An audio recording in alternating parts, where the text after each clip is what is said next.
Depression বা বিষণ্ণতা থেকে কি করে সহজে এবং দ্রুত বেরোনো যায় সেই সম্বন্ধে এই ভিডিওতে আমি আলোচনা করব। জীবনের যে কোনো সময়, যে কোনো বয়সে, যে কোনো মানুষের জীবনে বিষণ্ণতা আসতে পারে। এরকম নয় যে পার্টিকুলার একটা বয়সের মানুষের জীবনে বিষণ্ণতা আসে বা শিশুদের বিষণ্ণতা আসে না। প্রত্যেকের জীবনে বিষণ্ণতা আসে বা আসতে পারে, কিন্তু একে যদি সঠিকভাবে চিহ্নিত না করা হয় এবং সঠিক পদক্ষেপ না নেওয়া হয়, তাহলে কিন্তু এর থেকে বেরোনো সম্ভব নয়। আমার নাম Shantanu Ghosh, mental wellness coach. আর দীর্ঘদিন যাবৎ আমি সায়েন্স অফ মাইন্ড নিয়ে কাজ করে চলেছি। এই সায়েন্স অফ মাইন্ড নিয়েই আপনাদের মতো মানুষের পাশে আসা, যাতে দ্রুত আপনারা আপনাদের সমস্যাগুলো থেকে বেরিয়ে এসে হ্যাপি, প্রসপারাস এবং সাকসেসফুল লাইফ লিড করতে পারেন। তো চলুন, এই ভিডিওতে আমরা দেখব যে বিষণ্ণতা কেন আসে, বিষণ্ণতা কি, কিভাবে এই বিষণ্ণতা থেকে বেরোনো যায়। সায়েন্টিফিক্যালি সবকিছু বোঝার চেষ্টা করব, সায়েন্স অফ মাইন্ড দিয়ে সবকিছু বোঝার চেষ্টা করব। আর এই ভিডিও অবশ্যই যদি আপনার জীবনে ভ্যালু অ্যাড করে থাকে, তাহলে অবশ্যই যারা ডিপ্রেশনে আছেন, আপনি চেনেন এরকম কাউকে, শেয়ার করুন। কারণ দেখুন, এই ডিপ্রেশন এমনই জিনিস, এর জন্য মানুষ সুইসাইড করার সিদ্ধান্ত পর্যন্ত নিয়ে নেয়। তো আমাদের রেসপন্সিবিলিটি হলো সেই সব জীবনকে বাঁচানো, সেই সব জীবনকে সুন্দর করে তোলা। তো আপনি যদি তাতে একটু কন্ট্রিবিউট করেন, অনেক ভালো হয়। তো চলুন, আশা করি যদি আপনার ভালো লেগে থাকে অবশ্যই আপনি অন্য কাউকে শেয়ার করবেন। আপনি যদি উপকৃত হন নিশ্চয়ই আপনি শেয়ার করবেন। তো দেখেন, ডিপ্রেশন কি প্রথমে বুঝতে হবে। আমি আলোচনা করব যে ডিপ্রেশন অ্যাকচুয়ালি এর লক্ষণগুলো কি, কি দেখে বুঝতে পারবেন যে ডিপ্রেশনে আছেন কোনো ব্যক্তি। তো দেখুন, প্রথম যে জিনিসগুলো আমাদেরকে দেখতে হবে, যদি কারো ঘুম কমে যায়, কারো খিদে কমে যায়, গ্যাস, অ্যাসিডিটি, অম্বল এগুলো হয়, কাজে অনীহা দেখা দেয়, কাজ করতে ইচ্ছে নেই, এরকম যদি হয়, বা আত্মবিশ্বাস কমে যায়, নিজেকে সোশ্যালি বা মানুষের থেকে আলাদা করতে থাকেন, এই সমস্ত কিছু থেকে বুঝতে হবে যে মানুষটি ডিপ্রেশনে আছে। তবে কোনো একটা লক্ষণ মানেই যে ডিপ্রেশনে আছে এরকম নয়। কিন্তু অনেক সময় কি হয়, ডিপ্রেশনের জন্য আমাদের যে সেক্স করার অনুভূতি সেটা অনেক কমে যায়। এছাড়াও মাথা ব্যথা বা আমাদের শরীরের বিভিন্ন অঙ্গের কোনো না কোনো ব্যথা শুরু হতে পারে এই ডিপ্রেশনের কারণে। তো সেগুলো ভালো করে অবজার্ভ করতে হবে, সেগুলো দেখে বুঝতে হবে যে অ্যাকচুয়াল মানুষটি ডিপ্রেশনে আছেন কিনা, বা আপনিও বুঝতে পারেন যে আপনি ডিপ্রেশনে আছেন কিনা। আর তখন কিন্তু পদক্ষেপ নিন। আমি যে পদ্ধতিগুলো বলবো, তিনটে মূল জিনিস আমি শেয়ার করব, যার মাধ্যমে ডিপ্রেশন থেকে বেরিয়ে আসতে পারেন। এবার আমরা দেখব যে মানুষ ডিপ্রেশনে যান কেন। ডিপ্রেশনের কিন্তু অনেক সময় কোনো কারণ থাকে না। দেখবেন, আপনি সকালে ঘুম থেকে উঠছেন, কোনো কারণ নেই, আপনি হঠাৎ অবসাদগ্রস্ত হয়ে পড়লেন। এর কারণ কি? কোনো কারণ নেই, কিন্তু আপনি কারণ খুঁজবেন যে কি কারণে আমার এরকম অবসাদ লাগছে, আমি কেন বিষণ্ণ। দেখবেন আপনি কোনো কারণ খুঁজে পাবেন না, কিন্তু তা সত্ত্বেও বিষণ্ণ মনে হয়।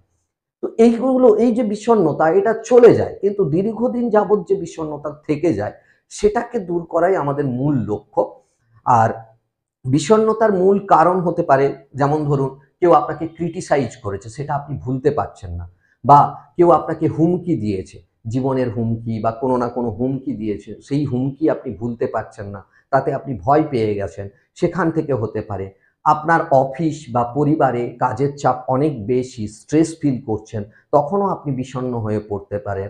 বা জীবন থেকে এমন একজন ব্যক্তি চলে গেছেন যাকে আপনি ভালোবাসতেন, যার সঙ্গে আপনি কানেক্ট ফিল করতেন, সেরকম ব্যক্তি আপনার জীবন থেকে চলে গেছে, প্রেমে বিচ্ছেদ ঘটেছে, বা পারিবারিক অশান্তি, এই সমস্ত কারণে বিষণ্ণ হয়ে পড়তে পারেন যে কোনো মানুষ। কিন্তু ব্যাপার হলো, এই বিষণ্ণ কি, অ্যাকচুয়ালি বিষণ্ণতা কি, হোয়াট ইজ ডিপ্রেশন, সেটা জানতে গেলে খুব সিম্পল ভাষায় সায়েন্স অফ মাইন্ড বলছে যে ডিপ্রেশন একটা স্টেট অফ মাইন্ড, আমাদের মনের একটা দশা। যে দশাটা, যেমন আমরা হ্যাপিনেসে থাকলে আমাদের সেটা একটা মানসিক দশা। আর সেই সময় কি, হ্যাপিনেসে যখন আমরা থাকি, আমাদের স্বাভাবিকভাবেই শরীরের ওপর, মনের ওপর, সব কিছুর ওপর একটা প্রভাব ফেলে। ঠিক সেরকম বিষণ্ণতাও একটা মানসিক দশা, যখন আমরা নিজেকে আনরিসোর্সফুল স্টেটে নিয়ে চলে যাই, একটা আনরিসোর্সফুল স্টেট অফ মাইন্ড। তো এটা আমাদের কি, আমাদের মনকে দুঃখী করে তোলে, আমাদেরকে একা একা বোধ সৃষ্টি হয় আমাদের মধ্যে, যে আমরা একা হয়ে পড়েছি, কেউ আমাদের পাশে নেই, কেউ আমার কাছে নেই, এরকম ধরনের একটা ফিলিংস, অনুভূতি জন্মায়। তো এটা হলো স্টেট অফ মাইন্ড, সিম্পল ভাষায় এটা হলো state of mind, unresourceful state of mind. তো এই আনরিসোর্সফুল স্টেট অফ মাইন্ড বা স্টেট অফ মাইন্ড কিভাবে গঠন হয়, সেটা জানতে হবে। তাহলে বুঝতে পারবেন যে এখান থেকে বেরোনো যায় কি করে। তো স্টেট অফ মাইন্ড কি সেটা বোঝানোর জন্য আমি বেশ কিছু জিনিস আপনাদেরকে দেখাচ্ছি। দেখুন, একটা হলো এক্সটার্নাল ওয়ার্ল্ড, আমাদের দুটো ওয়ার্ল্ড, একটা এক্সটার্নাল ওয়ার্ল্ড বাইরের জগৎ, অর্থাৎ যা কিছু আমরা দেখছি, শুনছি এবং অনুভব করছি বাইরের জগৎ থেকে, সেটা হলো এক্সটার্নাল ওয়ার্ল্ড। তো এক্সটার্নাল ওয়ার্ল্ডে সবসময় কোনো না কোনো ঘটনা ঘটে চলেছে, ইভেন্ট ঘটছে, আর সেই ইভেন্টগুলো আমরা দেখছি, শুনছি এবং অনুভব করছি, আর সেগুলো আমাদের মাইন্ডে গিয়ে রেজিস্টার হচ্ছে। তাহলে কি এক্সটার্নাল ওয়ার্ল্ড থেকে জিনিসগুলো যায় কোথায়? ইন্টারনাল ওয়ার্ল্ডে, আমাদের মনের ভেতর যায়। এটা হলো ইন্টারনাল ওয়ার্ল্ড। এবার ব্যাপার হলো বাইরে যে ঘটনাটা ঘটছে, যে ইভেন্টটা ঘটছে, সেই ইভেন্টটা যখন আমাদের মাইন্ডে রেজিস্টার হয়, মাইন্ডে সম্পূর্ণ জিনিসটা কিন্তু রেজিস্টার হয় না। খুব সিম্পলভাবে দেখুন, আপনি কোথাও জার্নি করছিলেন, 50 কিলোমিটার 100 কিলোমিটার বাসে বা ট্রেনে জার্নি করছিলেন, সেই সময় আপনার সাথে অনেক ব্যক্তি ছিলেন, কিন্তু সবাইকে আপনার মাইন্ড মনে রাখবে না। বেশ কিছু মানুষকে মনে রাখবে, আবার বেশ কিছু মানুষের মুখ আপনার কাছে মনে থাকবে না। তার কারণ কি? আপনার মাইন্ড বেশ কিছু এখান থেকে ফিল্টার আউট করে দেয়, একটা ফিল্ট্রেশন প্রসেস ঘটে, যেটাকে বলে ডিলিশন, ডিস্টোরশন এন্ড জেনারেলাইজেশন। তো এই ফিল্টার হওয়ার পর আমাদের মাইন্ডে ইভেন্টটা গিয়ে রেজিস্টার হয়, যে ইভেন্টটা এক্সটার্নাল ওয়ার্ল্ডে ঘটছে।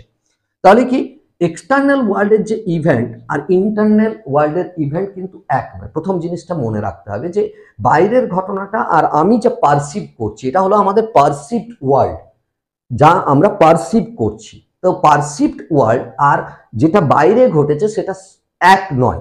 তাহলে এখানে একটা গুরুত্বপূর্ণ পয়েন্ট হলো যে এক্সটার্নাল ওয়ার্ল্ডের যেটাকে, যে ঘটনাটা আপনাকে ডিপ্রেশনে নিয়ে যাচ্ছে, সেটা কিন্তু আপনার পারসেপশন যে এটা আপনার জন্য ক্ষতিকারক, বা এটা আপনার জন্য মারাত্মক, এটা আপনার জন্য একটা দুর্ঘটনা, বা এটা আপনার জীবনে ভালো নয়, এই যে ফিলিংস আপনার মনে তৈরি হচ্ছে, এই যে পারসেপশন আপনি গঠন করলেন, তার ফলেই কিন্তু ডিপ্রেশনে চলে যাওয়ার চান্স অনেক বেশি। তাহলে এখানে একটা জিনিস খুব ভালো করে মনে রাখুন, আবার বলছি, যে এক্সটার্নাল ওয়ার্ল্ডে যা কিছু ঘটছে আর আপনি মনে যা রেজিস্টার করছেন তা এক নয়, সেখানে বেশ কিছু ফিল্টার আউট হয়ে যায় বেশ কিছু জিনিস। তাহলে কি দুটো জিনিস এক নয়, কিন্তু এই ভেতরে আমাদের মাইন্ডের ভেতরে যেটা রেজিস্টার হচ্ছে সেটাকে বলে পিআইআর। পিআইআর গঠন হয়, পার্সোনাল ইন্টারনাল রিপ্রেজেন্টেশন গঠন হয়। আর এই পার্সোনাল ইন্টারনাল রিপ্রেজেন্টেশন আমাদের ফিজিওলজি, এই ফিজিওলজি দুটো মিলিত হয়ে কি তৈরি করে? আমাদের state of mind. State of mind তৈরি করে। এবার দেখুন, যে ঘটনাটা বাইরে ঘটলো, সেই ঘটনা ফিল্টার হয়ে আপনার মাইন্ডে গেল এবং পিআইআর তৈরি করলো, অর্থাৎ আপনার একটা থট প্রসেস তৈরি হলো সেটা নিয়ে, আর সেই পিআইআর সাথে মিলিত হয়ে আপনার স্টেট অফ মাইন্ড তৈরি করলো। এবার ব্যাপারটাকে ভালো করে বোঝার চেষ্টা করুন, যে যখন কোনো ইভেন্ট ঘটে, যে ইভেন্টটা নট রেলিভেন্ট ফর ইউ, আপনার জন্য রেলিভেন্ট ইভেন্ট নয়, আপনি মনে করছেন যে এই ঘটনাটা আমার জন্য ভালো নয়, তাহলে আপনার মনে চিন্তা সেরকম চলবে, দুশ্চিন্তা চলবে, নেগেটিভ চিন্তা চলবে। স্বাভাবিকভাবেই সাথে সাথে আপনার ফিজিওলজি কি হবে? চেঞ্জ হবে, কারণ mind and body form a system. তো আপনার ফিজিওলজি চেঞ্জ হবে। যেমন ধরুন, একটা উদাহরণ দিচ্ছি, আপনি যখন হ্যাপি থাকেন, সাথে সাথে আপনার হ্যাপিনেসের যে ফিলিংস, সেই ফিলিংস আপনার বডিতে স্প্রেড হতে থাকে। অর্থাৎ কি? আপনার ব্রিদিং প্যাটার্ন, আপনার ফেসিয়াল এক্সপ্রেশন, আপনার গেস্টার, পোস্চার, সব কিছুতে তার প্রভাব পড়ে।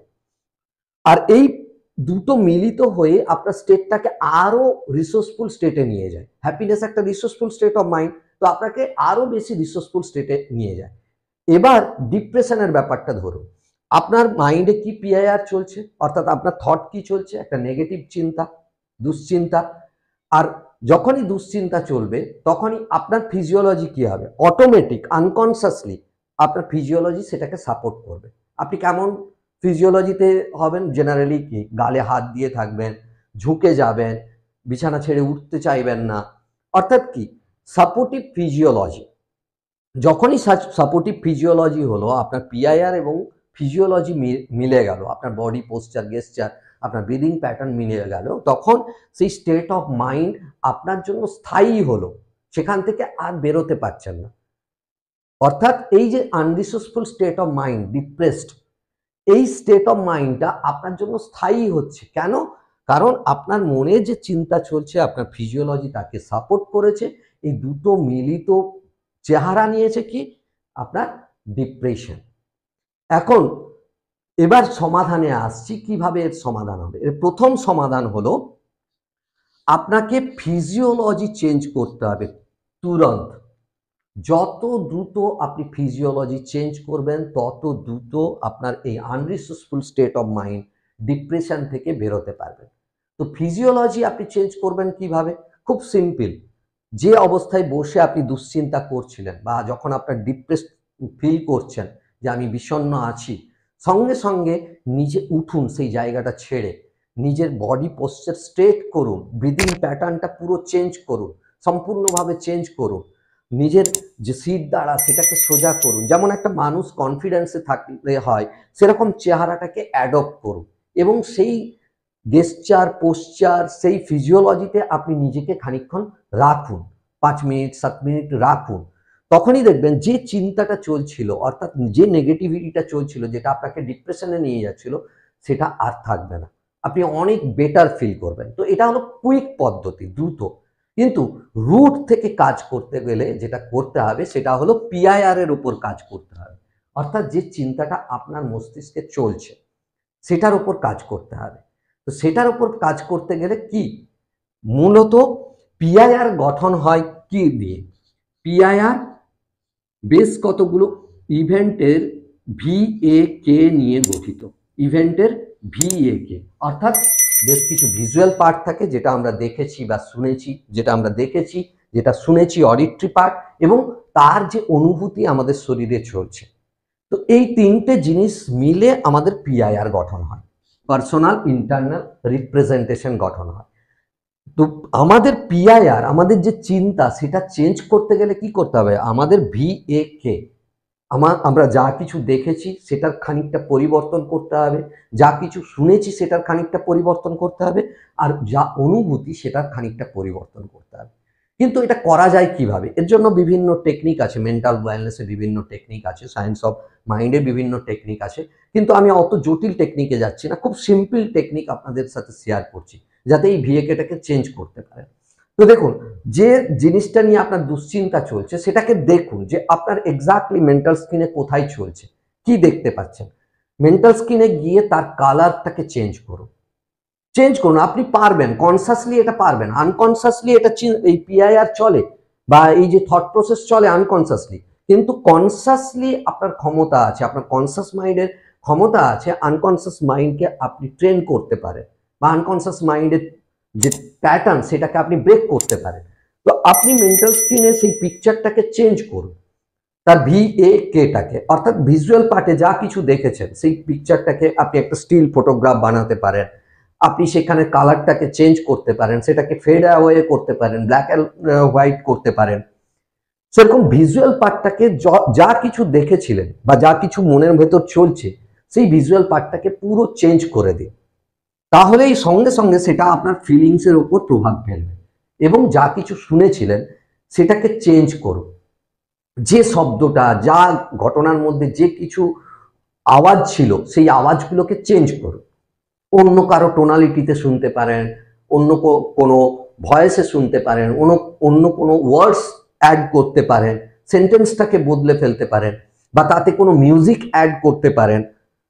তো অ্যাড করলে যখন অডিটিভ পার্টটাও চেঞ্জ হবে, তখন ফিলিংসটা আরো বেশি চেঞ্জ হবে। এইভাবে পুরো পিআইআরটাকে চেঞ্জ করুন, মনের ভেতর যে চিন্তাটা চলছিল। আর যখনই এটা করবেন, তখন আপনি পার্মানেন্টলি ডিপ্রেশন থেকে বেরিয়ে আসবেন। আমি বলছি না যে একদিনেই এটা হয়ে যাবে, আপনি একবার করলেন হয়ে যাবে, কিন্তু আপনি যদি করেন বেশ কয়েকদিন, রেগুলার বেসিসে বেশ কয়েকদিন করেন, অটোমেটিক আপনার পিআইআর চেঞ্জ হবে। যে পিআরটা স্ট্রং হয়েছিল, যে চিন্তাটা আপনার স্ট্রং হয়েছিল, যে অনুভূতিটা আপনার স্ট্রং হয়েছিল, সেটা ডেফিনেটলি অনেক অনেক চেঞ্জ হবে, আর আপনি ডিপ্রেশন থেকে বেরিয়ে আসবেন। তো এটা হলো দ্বিতীয়। এবার তৃতীয় যেটা আমার বলার, সেটা হলো, দেখুন, যে ঘটনাটা ঘটেছে সেটা পাস্ট, অতীত। সেই ঘটনাটা কোথাও এক্সিস্ট করে না, এই পৃথিবীতে কোথাও এক্সিস্ট করে না, একমাত্র আপনার মন ছাড়া। তো আপনাকে মন থেকে সেই পিআইআরটাকে দূরে ফেলতে হবে, অর্থাৎ আপনার চিন্তাটাকে সরিয়ে ফেলতে হবে। আর এর জন্য আপনাকে আনকনসিয়াস প্যাটার্নে এটা চলে, তো কিন্তু আপনাকে কনসিয়াসলি এর দায়িত্ব নিতে হবে সেটাকে চেঞ্জ করা। তো সেটাকে চেঞ্জ করবেন কিভাবে? আপনি যে পরিবেশটাতে আছেন সেই পরিবেশে যদি থাকেন, যেখানে আপনার আপনাকে ডিপ্রেশনে নিয়ে যাচ্ছে, বা যে মানুষগুলোর সাথে দেখা করলে আপনি আবার ডিপ্রেশনে চলে যাচ্ছেন, যে মানুষগুলোর সাথে কথা বললে বা যেখানটাতে থাকলে আপনাকে আরো বেশি ডিপ্রেস ফিল করাচ্ছে, সেই জায়গাটাকে পরিবর্তন করুন। সেই জায়গাটাকে যখনই পরিবর্তন করবে তখনই আপনার ফিলিংসটা চেঞ্জ হবে। হ্যাঁ, এটা সম্ভব নয় যে আমরা সব দিনের জন্য সেখান থেকে সরে যাব, সেটা করারও প্রয়োজন নেই। আপনি কিছুদিনের জন্য বাইরে বেরিয়ে আসুন, যে জায়গাটা আপনার খুব ভালো লাগে, আপনি সেই মানুষগুলোর সঙ্গে মিশুন যে মানুষগুলো আপনাকে বারবার হাসাতেন বা যে মানুষগুলো সবসময় আপনাকে উৎসাহিত করতেন, সেই মানুষগুলোর সাথে কথা বলুন। আর তখনই দেখবেন যে আপনার যে পিআইআর বা যে থট প্রসেস আপনার চলছিল, যেটা আপনাকে ডিপ্রেশন জোনে নিয়ে যাচ্ছিল, সেটা চেঞ্জ হবে। খুব সিম্পল পদক্ষেপ, কিন্তু এটা নিলে ডেফিনেটলি আপনি ডিপ্রেশন থেকে বেরিয়ে আসতে পারেন। আশা করি এই ভিডিও আপনার জীবনে একটা গুরুত্বপূর্ণ ভ্যালু অ্যাড করবে। যদি ভ্যালু অ্যাড করে থাকে অবশ্যই চ্যানেলটিকে সাবস্ক্রাইব করবেন, কারণ এই চ্যানেলে আমি এই ধরনের পাওয়ারফুল ভিডিও আপনাদের জন্য নিয়ে আসি। আর লাইক, শেয়ার, কমেন্ট করতে ভুলবেন না। ভালো থাকবেন, সুস্থ থাকবেন। দেখা হচ্ছে পরের ভিডিওতে। Live the life of your dreams.